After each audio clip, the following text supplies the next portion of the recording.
আজকের এই বিক্ষিপ্ত সমাবেশ দিনের মৌন চূড়ান্ত না হওয়া পর্যন্ত আমাদের আন্দোলন সংগ্রাম থাকবে।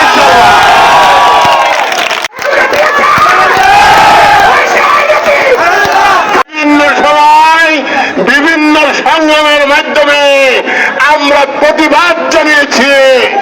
আমাদের নেতা জনাব তারেক রহমান সেই 16টি বছর আমাদেরকে বিভিন্নভাবে নির্দেশ দিয়ে দলের সমস্ত কার্যক্রম পরিচালনা করেছে এবং আমরা তার নির্দেশনা মোতাবেক এই ত্রিশালের মাটিতে দলের সমস্ত কর্মসূচি বাস্তবায়নের জন্য চেষ্টা করেছি।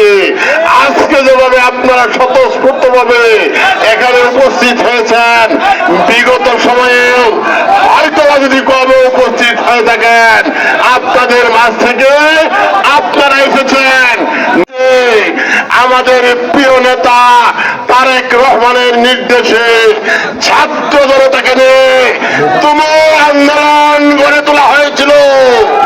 প্রিয় ভাইরা, সেই আন্দোলনে জুলাই আগস্টে যারা নিহত হয়েছিলেন তাদের রুহের মাগফিরাত আমি কামনা করছি। মহান আল্লাহ তাআলার কাছে আরাধনা করছি, আল্লাহ তাআলা যেন তাদেরকে মাফ করে বেহেশত নসিব করে দেন। প্রিয় ভাইরা, আপনারা জানেন আমাদের হাজার হাজার ভাই, ছোট বড় ভাই বন্ধু তারা আজকে আহত অবস্থায় বিভিন্ন জায়গাতে আছে, বিভিন্ন পর্যায়ে আছে।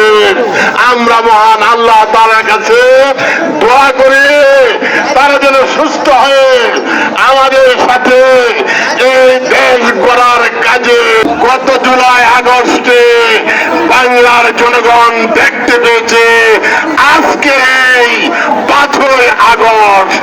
সেই লক্ষ্যে আমাদের নেতা, প্রিয় নেতা, আমাদের জাতীয়তাবাদী দলের সুযোগ্য ভাইস চেয়ারম্যান তারেক রহমান সারা বাংলাদেশে আজকের দিনটাকে বিজয়ের সাথে পালন করার জন্য উপজেলা উপজেলায় বিজয় র্যালি করার জন্য নির্দেশনা দিয়েছে। প্রিয় ভাইরা, এই বিজয় র্যালিতে আপনারা স্বতঃস্ফূর্তভাবে বৈরী আবহাওয়াকে উপেক্ষা করে এখানে উপস্থিত হয়ে আজকে দেখিয়ে দিয়েছেন, আমাদের নেতা কর্মীদেরকে দেখিয়ে দিয়েছেন, সারা বাংলাদেশকেও দেখিয়ে দিয়েছেন ত্রিশাল জাতীয়তাবাদী দলের সদস্য যারা, তারা অবশ্যই যে কোনো কাজে যে কোনো সময় দলের যে কোনো প্রয়োজনে মাথা উঁচু করে